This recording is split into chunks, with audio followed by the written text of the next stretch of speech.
Okay, 6:01 and you're live. Thank you, Carrie. We'll call the Common Council Finance and Human Resource Committee meeting to order at 6:01, 6:02.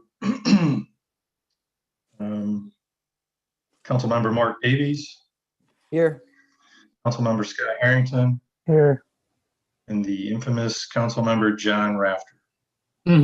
Here. Okay. I'd also like to acknowledge that Mayor Gary Herzig is also present. Was there any corrections, additions, or subtractions needed for the previous minutes of our meeting November 23rd of 2020? Seeing shaking heads, rolling eyes, I take that as a no. No changes. We'll accept the minutes as provided. Chief Brenner, if you could discuss the item of concern on our agenda tonight so that we could expedite your time. Yeah, I'm trying to get Sergeant Berger signed on right now. He's having some trouble signing on.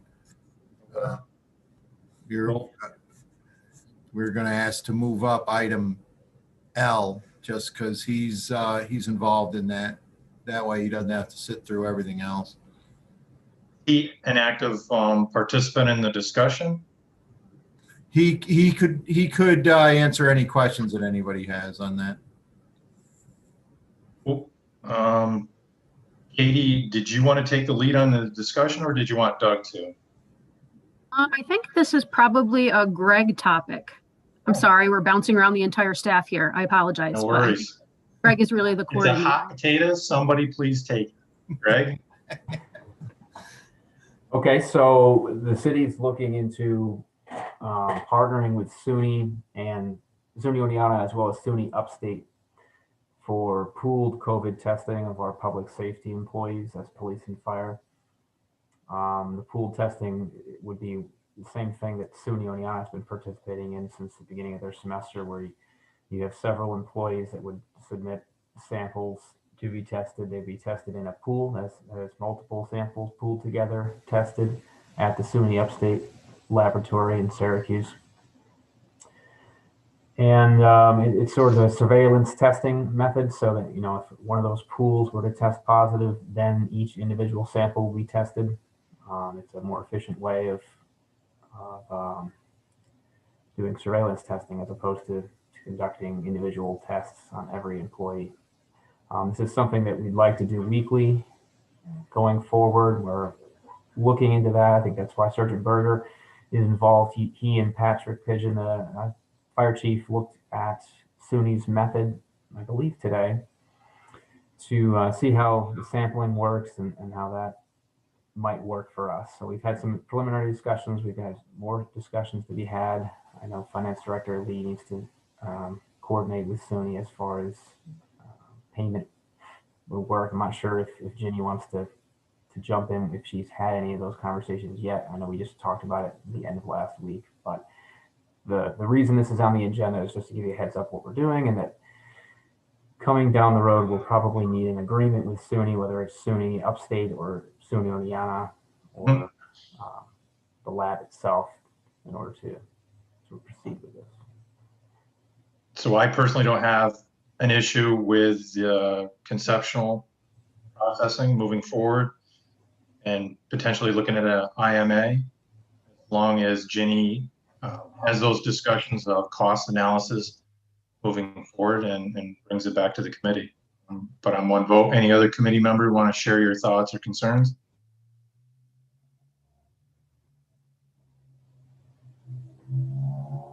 Go ahead, Mark. Sure. I think this is potentially can be a really positive. I think that the pool testing idea can certainly probably, I imagine, cut us some costs in terms of the way the pool testing is conducted. So I'm certainly supportive of the partnership and want to thank Greg and Chief Pigeon and the sergeant for starting this process and at least trying to figure this whole thing out. So thank you for that. So go ahead, Jenny. I just wanted to let the committee know that I will be, once the details are worked out, I'll be bringing a budget amendment or a transfer for not only for 2020, but also for the 2021 budget. And once I get those numbers, I don't think they're going to be extravagant at all. And because right now it's $15 per test. And a quick estimate for a 26-week period is about $3,600. So I don't think it will be too terribly expensive to get this process going. Okay. So I would imagine by our next committee meeting, you would have the IMA with the cost analysis formed together. I would hope to, yes. I'm not sure how long it will take to get the other paperwork from the other side from SUNY, but I should at least have more definite numbers. But as soon as it's ready, I will forward it on to the committee. Okay. Chief Brenner, are you good? Yeah, I'm good. I think this is going to be a positive thing for us in order to, well, maintain and hopefully cut any problems off before they're big problems. I think it's a good collaborative effort. I think they got a good plan going forward, and I know Sergeant Berger said when they went up to observe how to collect samples, he says it's not that complicated. Once you figure out the details, it's not that complicated. So I think we're moving right along in this, and it's going to be a good positive thing. Any further questions or concerns to share with from the committee members? Hearing none, I guess we're agreeing to the concept of doing the pool testing and look forward to seeing the IMA with the cost analysis. Katie, is there any other reason why we should go out of order on the topics? Go back up to A. Nothing from my perspective, Len. Greg, why don't you start with topic A, the shared services agreement? Sure, this would be similar to this shared services agreement the city has with DOT. Same format. It's another state agency. In this case, it's OGS, who is the operator of the Homer Folks site where Job Corps is in the Department of Health. They had asked the Public Works Department if we could assist them with our equipment and cleaning out some of their catch basins. In order to do that, we need to have some sort of an agreement. We think a shared services agreement is the way to go. And in exchange for us taking care of their catch basins once or twice a year, we'd clean those out. They would take care of the mowing and other maintenance of the grounds around the water tanks, which are the city's water tanks, which are located on that property.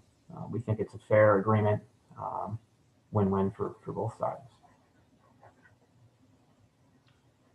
Okay. Thank you for that clarity. Because I went through the agreement, I just saw the $10,000 and then maintaining of tanks, and I didn't think they were doing the maintaining because we have a contract with a service company. I don't remember the name of it, but I remember we spent some money earlier this year on cleaning those tanks. It was once every 5 years or something like that, right? Yeah, this is just for their portion of the shared service. It's just related to the grounds around the regular mowing throughout the summer, minor maintenance of the access road, that sort of thing. And there won't be any cash exchanged. It's just the agreement's indicating that the value of the service is exchanged. They expect it to be $10,000 or less. It won't even be close to that. Committee members, does anyone have any questions or concerns? Okay, we'll move that item. Katie, did you want to talk about item B, Sergeant's contract extension? Sure. Just very briefly, this is something that the committee had approved previously, actually probably going back about 6 or 8 weeks now. The sergeant's labor union had approached us about extending their contract for a period of 1 year, including a 2% pay increase into 2021, given that their contract expires at the end of this year. The committee had consented to this. However, I was working through some labor management issues with the sergeants. Those are now completed and we're ready to actually move forward on signing off on the extension MOA. So I just wanted to explain that actual motion was never put before the council. Again, it was pending me working through those other issues with the sergeants. Now that that's completed, I wanted to bring it back to your attention, be sure that was still something that you were okay with, and also to explain the long delay in when we first discussed it and when it will actually appear on the council agenda. So the new agreements that you've worked through, do they have a financial impact? And if they do, I'm assuming you've sat down and talked with Jenny about them and if those costs are covered in the 21 budget? Sure. So the only financial impact relates to the timing of pay increases, which was something that the council approved about a month ago. That truthfully, that was the issue that was really important to them that they wanted to have resolved prior to extending the contract. And so Jenny, from your perspective, you're good with the items discussed? Yes, and the items discussed are in the 2021 budget. Okay. Mark, Scott, and John, any questions? Good to go. Good to go. John, that up. Next item is the medical services vendor. Sure. So right now the city has a 2-year contract with an agency for occupational medical services. This is drug and alcohol testing that's required under federal and state authorities. It's any, physicals, any occupational medical related services. So we put out through the finance office, I would defer to Ginny on any technicalities about the actual process per the purchasing policy. But we put out a request for proposals. We received 2 back.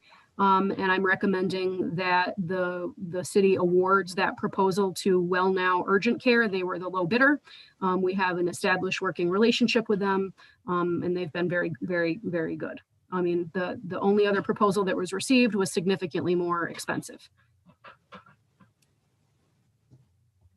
And it says within our narrative that the costs that they have right now are lower than the ones we're currently paying. Yes.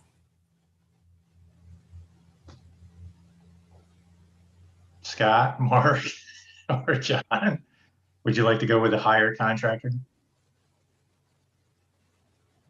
John's thinking about it. Hey, he's rolling the dice that no, we're going to go with a lower bidder. So I believe C is going to be moved up. The labor and employment legal services, item B. Under a similar arrangement, we have a contract for labor and employment services with Coughlin and Gerhart out of Binghamton. Mm-hmm. Their contract expires at the end of this year.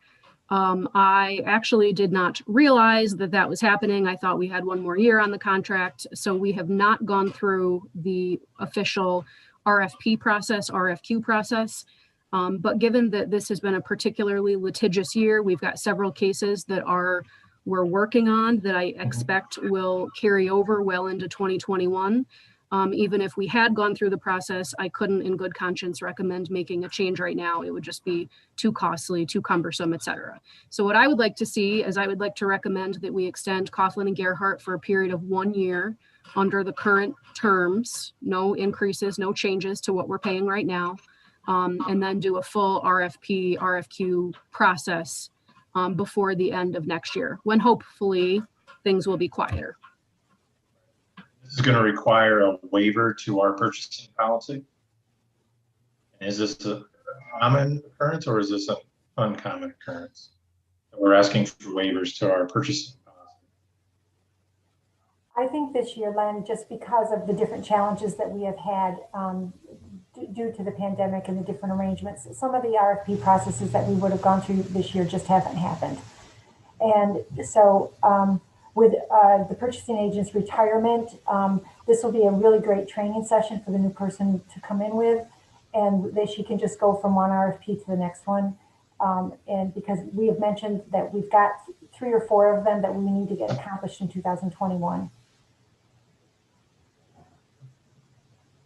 Any other questions or sharing of comments, concerns? Okay, hearing none, we'll move item D up.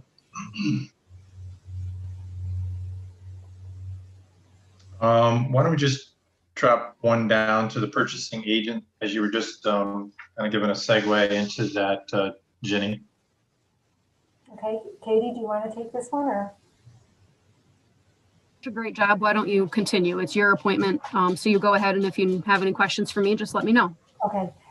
We have gone, Katie and I and Joe and Dave Corey have gone through several interviews. And we have a candidate that we would like to bring forward for the council approval for the next agenda. We need to wait until we get his final acceptance before we bring his name forward. But we're hoping that you will accept the appointment, and we're pretty excited about our choice.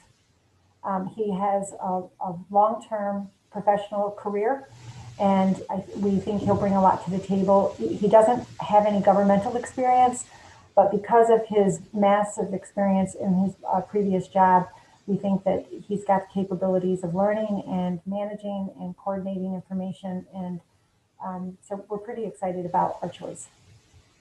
And so what do you think the we'll call it the break-in period will be with this individual? Well, just so you know, the 2021 budget has 3 months worth of part-time training for Jamie. So I'm thinking within that first 3 months that he should get, a pretty good exposure to what she does. Mm-hmm. And also he's got training at the state level available. There are a lot of agencies that help new purchasing agents become familiar, and there's webinars that he can attend. And also there's fellow purchasing agents. There's an organization he can reach out to other purchasing agents and exchange information. And so he'll have a lot of tools at his exposure. And so this will be an individual that you'll have full confidence to be in a standalone, that you're not going to have to put in a lot of time and energy to supervise? That is my hope. I'm going to greatly depend on Jamie as far as training him. And she's been willing to do that, and I'm very thankful that she is. But I really think, because this job is unique in its duties, I think that the training will be very focused and not have a lot of different areas that he'll have to reach out into. So outside of learning our internal softwares and different things like that, it will be a very focused training process. Any other committee members have questions? Yeah, I got a quick question. Just refresh my memory. Is this a creation of a new position, or is this a position that somebody vacated and it was just left until we could find a candidate? Jamie's retiring at the end of the year. So Jamie is currently the purchasing agent. So this will be replacing her for her retirement. Okay. Sorry about that, Chad. I thought you knew that Jamie was retiring. I probably did, but I don't know. If I rely on my memory for everything, we're in trouble. You're the youngest one of the group. I think Greg's younger than I am. This is true. He's probably younger than you. Hearing no issue with the committee members, Jenny and Katie, I think we'll move that issue or that item up to full council.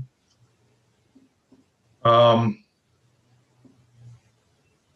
kind of wanted to just, Greg, I'm going to come back up to E, but I wanted to jump down to G because it kind of segued into the discussion with the purchasing agent. I was reading through, well, I shouldn't say reading, I was briefing through, and I thank you, Jenny, for highlighting the changes within the red font policy. That was much easier to understand the changes, of which there's a lot of changes. And I forget what page it was on, but we're taking out the city manager and allowing the purchasing agent to have the sole discretion on selection of contracts. And I want to make sure that you as the department head feel comfortable in moving forward with looking at a new hiree, and that we're going to have that. I didn't know if you wanted to have a little bit more oversight or feel comfortable with that. Well, I'm not sure which section you're referring to, Len, but remember, any contract has to be approved by council. Mm-hmm. The purchasing agent only has the power to recommend.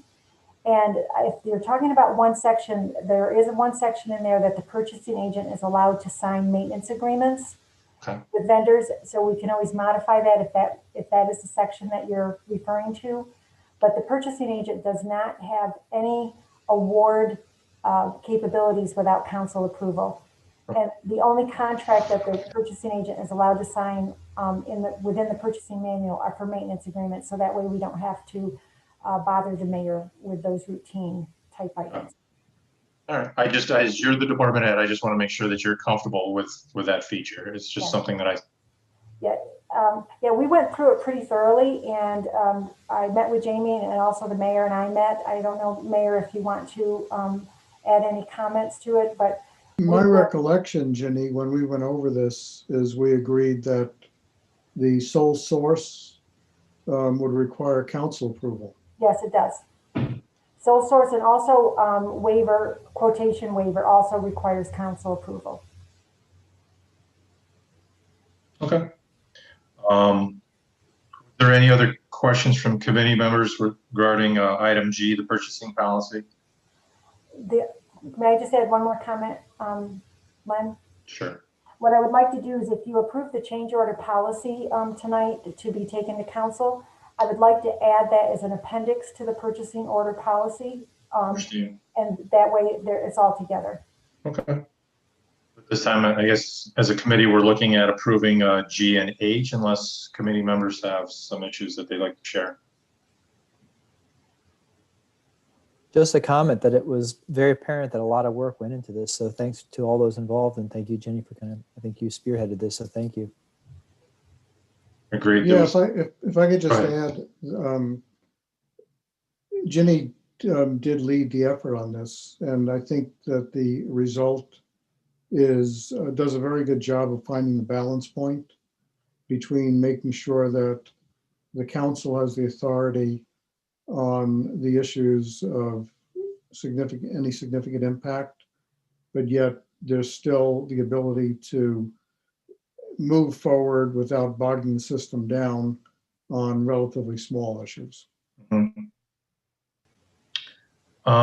Greg, I just wanted to get your comments on the change order policy, considering that primarily in your department. Meaning, I don't know of any other department that would be doing any change orders. It might be happening, but it seemed like it was more apparent to your department. Yeah, for the most part, these come about with construction projects, that sort of thing. This is just updating the policy. Really didn't change a whole lot, and it's certainly something that Jenny worked with me on, and we're both happy with where we arrived at. Okay. You feel I believe, in all fairness, I think, Greg, that there was a change in the amount of the dollar amount that the city manager was able to previously approve on a change order without going to the council. Correct me if I'm wrong on that, Jenny. Oh, there was confliction between the change order policy and the purchasing policy. In the purchasing policy, it basically said that the city manager could approve the change orders as long as it didn't exceed the budget, with no limit on the change order. And what Greg and I did in the change order policy is we established the limit, but not only the limit, the cumulative limit, so that way a number of change orders cannot be added together and exceed the 10% of the original project. That is why I would like to take that section out of the purchasing policy and just have it as an appendix to the purchasing policy. That way it's very clear and there's no conflict of language. Yeah. I also like it because it gives a little bit more oversight to the contracts that we're signing off on. So I wanted to thank you both for doing that. Scott or John, any comments? Are you good with this? All right, hearing none, we'll move G and H up to full council. And going back to item E, the DBW General Supervisor appointment, Katie and Greg. I guess I can just start initially and then Greg can follow up. So this is a budgeted position. It's currently filled and it has been since early this summer with a temporary appointment. If you recall, we did have an incumbent who was out due to a long-term medical leave of absence. That individual has since retired. So now we're just looking to fill the position on a permanent basis. We're going to be recommending that the person who is temporarily in the spot, Todd Cleveland, he comes to us with a lot of experience. He's generally a great employee, been doing an absolutely tremendous job. So what we are recommending is that he be appointed on a permanent basis. We are recommending that his salary be moved to 60,000, which is the minimum of the grade. And Greg, did you have anything to add? I mean, I think that was pretty much it. No, nothing really. Just reiterating that Todd has done an excellent job since he's filled this role temporarily. Before this, he was a working supervisor, and before that, an HEO. And I think he's the right fit for the position. So I'm fully supportive of making this appointment. I'll turn this over to the committee. Any questions, comments, or concerns? Mark, John, or Scott? Or Mark and John are saying no. Scott? No, I'd be like a broken record. I always question being top heavy. Mhm. So I guess to that point, Greg, are we at that point now where you're gonna kind of release to the committee the structure that you guys have been working on for the last year, the new structure for efficiencies? That's all pretty much been on hold since we last talked about it in the spring. I think that's something we can revisit in 2021 if you'd like. Is that part of the strategic plan, the employee structure? I can't recall if that's a specific item in there, but it probably is. It's definitely been something that's been a priority that Katie and I have been working on for as long as Katie's been here, at least, So it's something we still want to get back to. I think it's a little bit of an undertone concern for the committee if we could see some kind of formalization in your efficiency structure that you both have been going for in the first quarter of 21. That I think that would be great. Okay. Okay. Thing that I would add, I mean, just if I may very briefly, is that part of the reason why we kind of delayed it was because the reorganization will result in a significant cost increase. Part of the whole justification behind making the reorganization was because we were looking to broaden job titles. So therefore, we wouldn't have people who were MEOs or HEOs. We wanted to avoid the not in my job description. Basically, we wanted people to kind of be able to very broadly function based on where the city needed them. And with that flexibility, obviously, we have to pay for it. So when it kind of became apparent to Greg and I that perhaps this was not the year to be asking for a significant increase to personnel costs, we kind of backburnered it. That doesn't mean it's not a priority to us. But we've looked at this every which way for, like Greg said, a period of several years. And I just don't see a way to do it without it increasing the cost to the city. Obviously, increasing efficiency of the crew will be the offsetting factor for sure. So Ginny, just for a formality, you're good with the budget line on this? Hearing no objections from the committee members, we'll move that up to full council. And that brings us down to item I, budget transfer amendment policy. I distributed the budget transfer and amendment policy to be updated. Basically what I did in the update was change where it said city manager to city administrator. Mm-hmm. And I also just laid out the process just a little bit more, with a little bit more clarity. And I do not know if you want to have the city administrator have those same powers, but as I was discussing it with the mayor, what this does is it streamlines items for the department heads so they don't have to wait 2 weeks for items that we need a budget transfer for $20,000 or less. I am able to approve up to $1,000. And then the city administrator would go from 1,000 to 20,000, and then we would report that back to the finance committee. And just so you know, even under when George was here, any transfers that I had him approve, even though we report it to the finance committee later, I would give him the full detail of why we were requesting the money, and I would be doing the same with the city administrator. Mm-hmm. And Gary, you've reviewed this and you're good with the policy? Yes, I am. Okay. Committee members?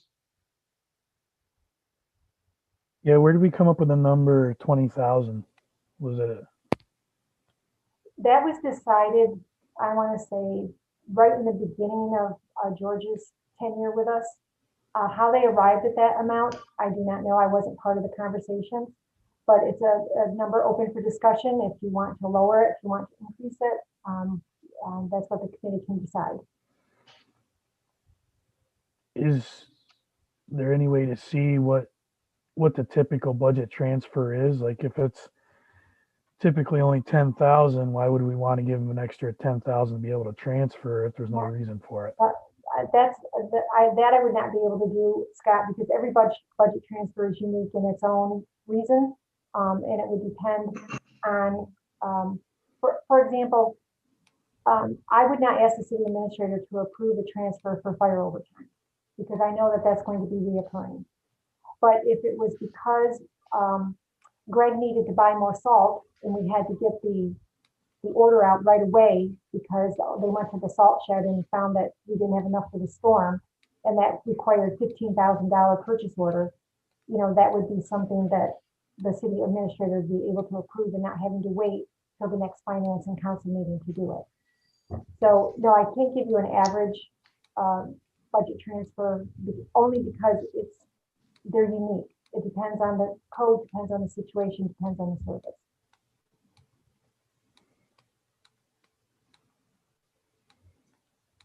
Any other questions or comments or concerns? Mark, John, good? Okay. Hearing none, we'll move that up to full council. Ginny, did you want to go over the budget transfers you're requesting? Sure. The first one is for professional services with our labor attorney. I would like to request 18,000 to be transferred from our contingency fund, which would basically eliminate the balance for the year.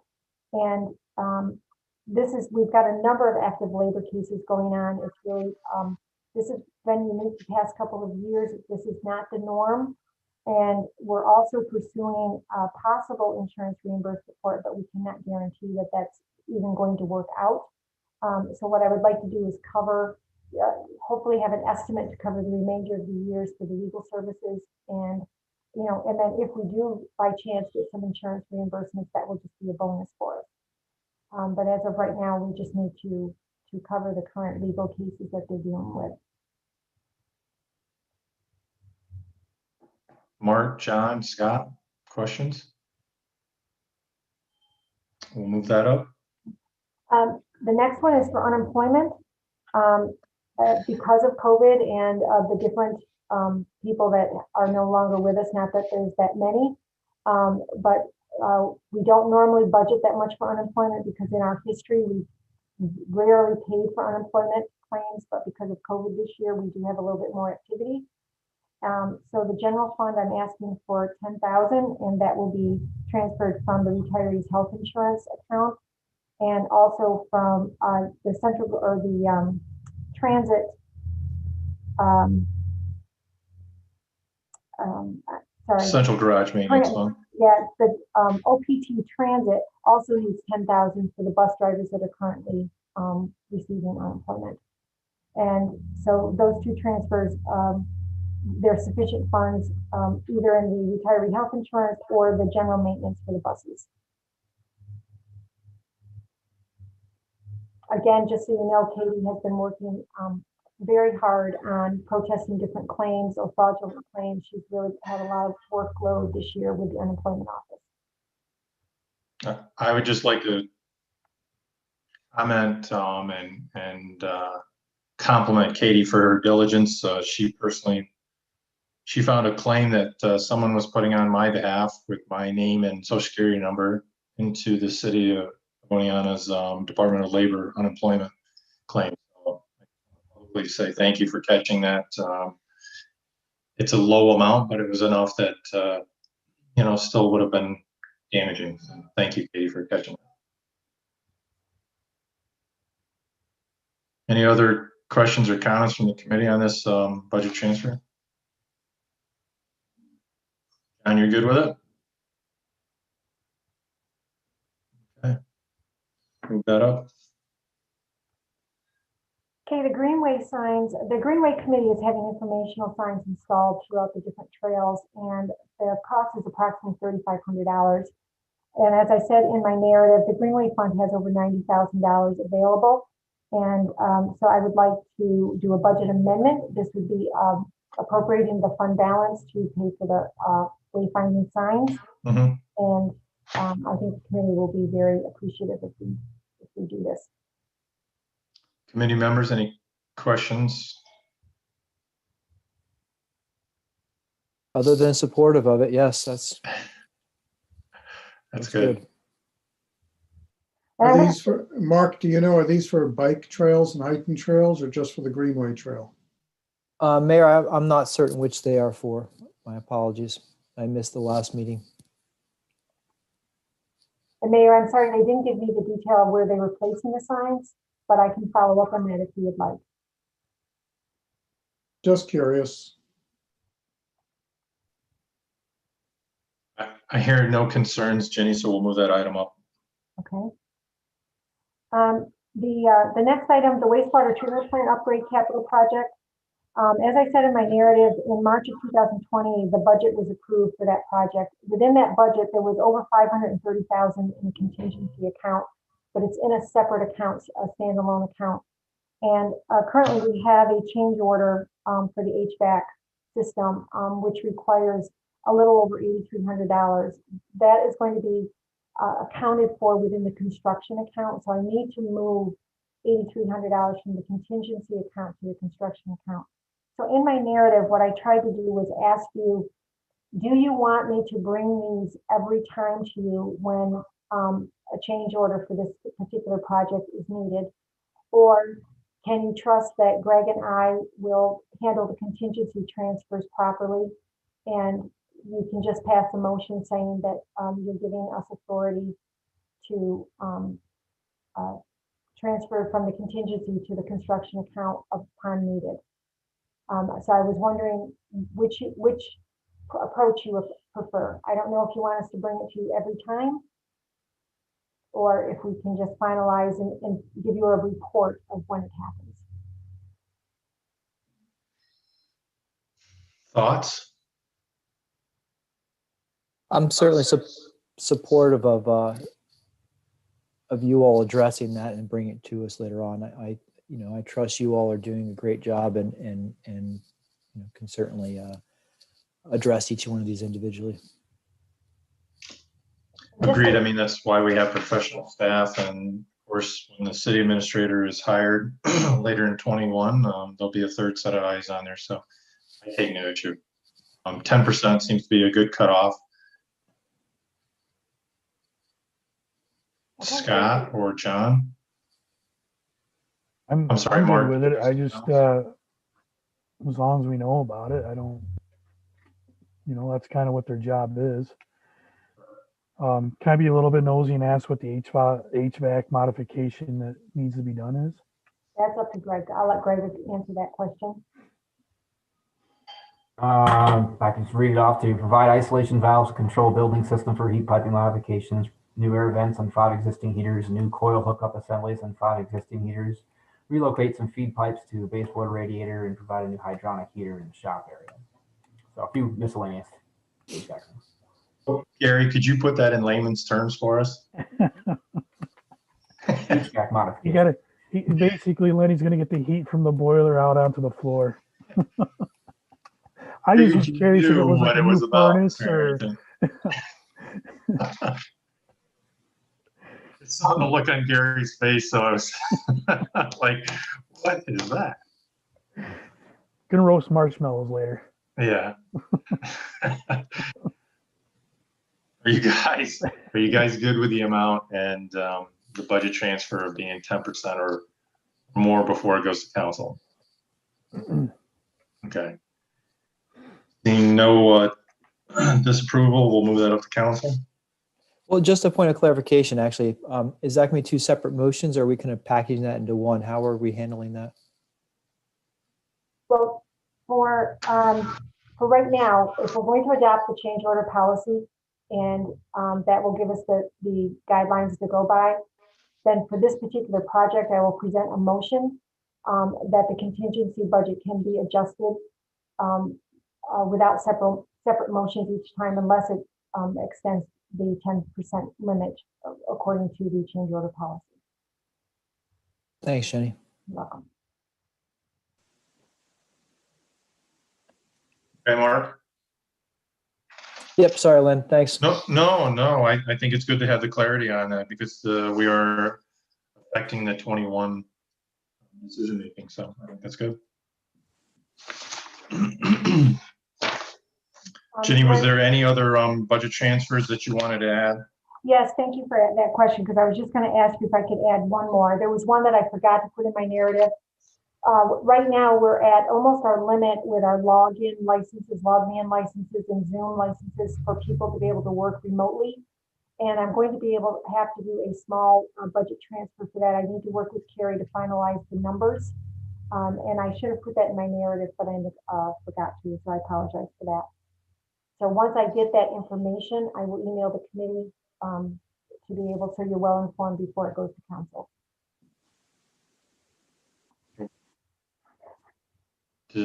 Do any the committee members have a concern of not seeing the number before going to council? Scott? Okay, hearing none, we'll say yes to that, Jenny. Okay, thank you. And then my go ahead. So I believe that takes us up to item K, the sewer rate public hearing. Yeah, this was just more for information. I just wanted to remind the committee that the public hearing will be on the agenda for the next council meeting. Mm-hmm. Okay. Thank you for updating us on that. We've already done or covered item L. Moving on to item M, possible award of liquid polymer bid for the wastewater treatment plant. Yeah, and this was paid on page 3 of my narrative, and for some reason it did not get included on the distribution on Friday, so I apologize for that. I did send it out about 45 minutes before the meeting. I'm not sure why my page 3 didn't print, but it didn't. But in there, I explained that the purchasing agent and the wastewater treatment plant operator recommends the bid to be awarded to Clean Water. I'm not sure how to pronounce this. Polisis, New York, PLESSIS, at the low bidder at a cost of $652 per barrel. The bid will be for 2021 with the option to extend for 2 one-year periods. The current price, just so you know, it's quite an increase. The current price we're paying right now is $418.50 per barrel. But from what I understand, and Greg, you can extend on this further if you want, I was informed that due to the upgrade at the wastewater treatment plant, processing changes may likely affect the amount of polymer that they're going to be using. So maybe we won't realize as much expenditure even with the price increase.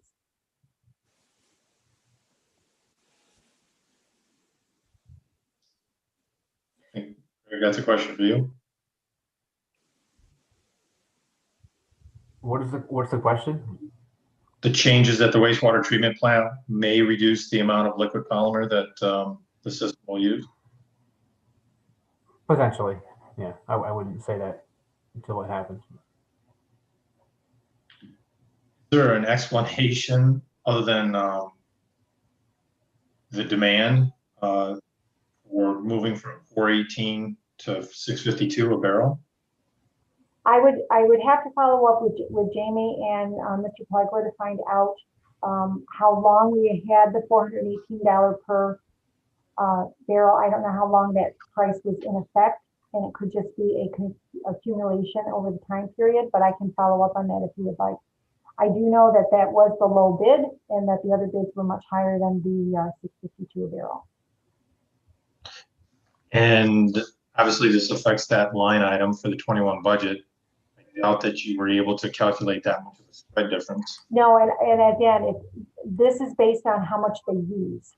So, you know, if they use 10 barrels, if they use 100 barrels, we have an estimate in the budget right now. And, you know, so again, this budget would just be based on actual usage. So how are you going to address that difference in this particular line item then? As the time period goes on in 2021, I will see how much Chris is purchasing, and I will compare it to the budget, and he and I will communicate as far as what he thinks his prediction will be for the year, and then we'll have to adjust accordingly after that. Committee member, go ahead, Mark. Just for my own information, I'm just really curious what liquid polymer is actually, Greg, if you don't mind explaining that, or like how is it used in the process? I'd have to defer to Chris Pellegra on that one. We've done Oh, okay. tonight as far as exactly which chemical this is. I wasn't involved in this bid or in this case, so sorry. Yep. No, I'm sorry. I didn't mean to put you on the spot. Just it's odd. I was just curious what it was. I would say it's probably having to do with the belt press, but I'm not. I don't want to be quoted on that because I'm not quite certain. Thanks. I'll touch base with Chris tomorrow and get a little bit more information, and I will email everyone. Yeah, and now Jenny, don't waste your time. I was just curious, so put it in mind. My apologies. So this is a moment for Scott to really shine if he knows what liquid polymer is, since he understood the HVAC. It's not Mountain Dew, Lynn. That's all I know. Very good. I have no clue. I'm not even going to venture a guess. I wouldn't either. I'd have to Google it. I guess the committee member is going to move that up to full council. We'll talk about the pricing difference, I guess, later in 21 when it comes back. The possible award of the laboratory services bid, item N.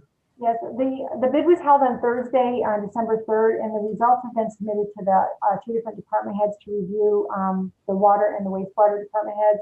And also, we've had to recontact the vendors for clarifications on some of their questions. And once this review and all the information is complete, we're hoping to be able to send the recommendations to the December 15th council for award. I can update the committee as the purchasing agent updates me. Okay. Anybody saying no to this? All heads are shaking no to that, Jenny, so you're good. The surplus items, I think there was just 2 items on there, right? Yeah, there was just a few items, and the purchasing department is trying to get the surplus items out of storage and moving along. Okay. I think we're going to skip over.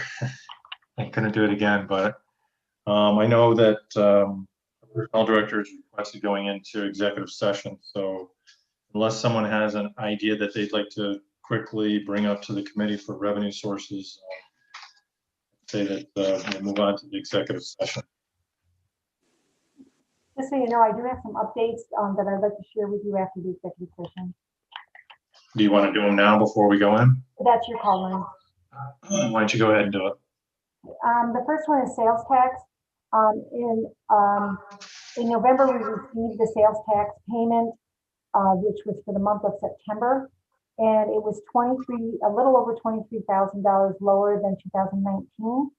So year to date, we are down by a little over $385,000, which is about just over 10% compared to 2019. So I just wanted to share that with you. I am pleased with the number because it could have been much worse, as we have chatted about before. Jenny, what was the percentage you said overall? Just under 10%, Scott, compared to 2019. As of I'm sorry, Jenny. Just as of September, though, the reporting was done in November, but coming into September, we're $385,000 below where we would have normally been with sales tax. Correct. We have 3 more months to report before we finalize 2020. We won't know the full effect until the month of, I want to say the month of February. So, yeah, probably going to be closer to what, 645 at this current burn rate? Well, if it stays at the 10%, it'll be just under 500,000. Well, I guess we'll Mark. Yeah, Jenny, I can't recall. I mean, we've been talking about a lot of numbers over the past 8 months. How does the projection where we're almost at compared to what your original analysis was? I believe that we're going to be within the level 1 and level 2 projections. After we get the budget out and I finish up the audit, I will be preparing a report to the finance committee to update them on the current status. Just because of workload right now, we haven't been able to do that. Right. No, thank you, Jenny, and appreciate all the work that you are doing. You're welcome. Thank you. The next item is state aid. I emailed the mayor this afternoon. I just wanted to inform the committee that the scheduled state aid payment we normally get tomorrow. Right now, it is scheduled to be paid to us in early January, and the state has cut it by the 20%. They also cut our payment that we received in September by 20%. So if the state does not make a change, say the federal government doesn't come in with a stimulus package for us, that reduction will be about $446,000. And just so you know, normally the state and the city changes money in the month of December because we need to pay our retirement contribution to the state by December 15th. And that's going to be well over $1 million. It's going to be, I want to say about 1.5 million. So the money coming in is going to go right back out. Right. So Ginny, we were projecting about 1.73 out of the unrestricted fund balance to get through 2020. With these numbers, are you estimating that it's going to be higher, right? It will be closer to 1.8. I don't want to quote that right now, Len. Please let me update the numbers. The department heads have done a tremendous job on savings. So I would like to reproject the numbers, and then I'll give the finance committee a more solid report. Okay. All right. The next thing that I wanted to just touch base with you on is in January of 2020, when most of you were sworn in the first council meeting, the mayor gave an orientation session with each department head. At that orientation, I had provided each council member with several documents. One was the city's fee schedule. The other one was the purchasing policy. I also gave you the comprehensive policy packet that had many of the major city policies in it. I gave you the audit report, and I also gave you the reserve detail that identified the reserves and what the money was to be used for. So what I'm looking for is, do you want me to redistribute these again in January of 2021? Or would you like to just use the information that you currently have through the different committee meetings? By that statement, none of the information has been changed, correct? Well, the purchasing policy is going to be updated. The fee schedule policy is going to be updated. Two of the policies that's in the comprehensive plan, we're just updating.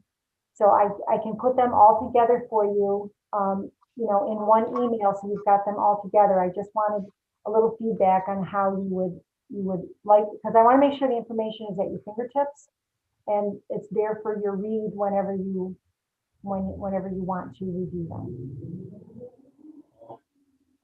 I'm going to want digital. If you can just give me a digital copy, that'd be fine. I like the digital format of the tentative budget for 21. I think it's easier to actually access information. Okay. It's also readable. You know, so you can just do an edit find if you're looking for something in particular. And the last time that I just wanted to wait just a second, Jenny. Just Scott, Mark, and John, are you going to want it in hard copies, or are you going to want digital? I think Mark probably wants a hard copy. Yeah, I'll take the digital, thanks. I'll try digital on this one. All right, Scott. Paper's no problem. I like the paper budget in front of me because I can write notes on it, but I'll try digital on this one. Okay. All right, so it'll be several. So hopefully by the end of January 2021, I'll send them out to all of the council members and the mayor, and also Greg and Katie. I'll probably copy all of the department heads also. And the last item I just wanted to, well, two more items, I'm sorry. Just to give you the heads up,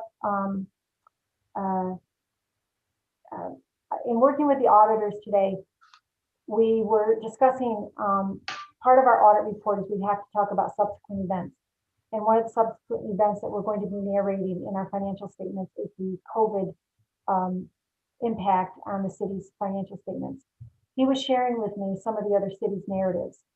And just to reassure you how fortunate we are here, there are cities that have frozen all salaries. There are some cities that have over a 6% tax levy increase. There are some cities that have furloughed employees, cut positions. And so, thanks to the team that we have here, I just wanted to let you know how fortunate we are that we don't need to write a footnote that way. We're going to talk about our lost revenues and our strong fund balances carrying through, but and also staying under the tax cap. So I just wanted to put that out there. So, in comparison to some of our auditors, other clients, we are really doing very well. Well, thank you, Jenny, for sharing that information. And I know that you and the other city staff executives have put in countless hours to be running. Thank you. John, Mark, Scott? No? Jenny, was that it? That is my total list. Thank you. Katie? Yes, so I was hoping to discuss several matters in executive session with you all. The first being an update on contract negotiations, 2 separate employee disciplinary matters, and also potential litigation. So we have quite a bit to discuss. Okay. Carrie, could you give us a breakout room, please? Absolutely. Carrie, can you please include Chief Brenner? Yep. Thank you, everyone. Thank you, Jenny.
Looks like we all made it back.